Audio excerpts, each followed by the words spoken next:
இதனால் உண்மையில் இது மகாராஷ்டிரா போலீசாரை எச்சரிக்க வைத்தது. அவர்கள் தொடர்ந்து விசாரணை நடத்தி இந்த அனைத்து தகவல்களும் 5 பேரை கைது செய்ய வழிவகுத்தன. அவர்கள் அறிவாளிகள், வழக்கறிஞர்கள் அல்லது மனித உரிமை செயற்பாட்டாளர்கள் என்று அழைக்கப்படுபவர்கள். அதற்கு அடுத்தபடியாக அந்த முழு எதிர்ப்பு குரலும் மீண்டும் ஒரு முறை புத்துயிர் பெற்று வீறு கொண்டு எழுந்தது என்றுதான் சொல்ல வேண்டும்.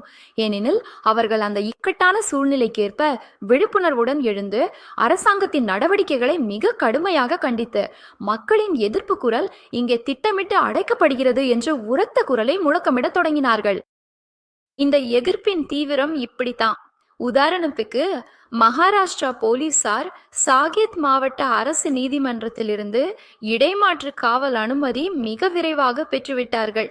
அதாவது குறிப்பாக சொன்னா, அடுத்த நாள் காலை 4 மணிக்குள் நீதிபதி எஸ் மனோகரன் உத்தரவு பிறப்பித்தார்.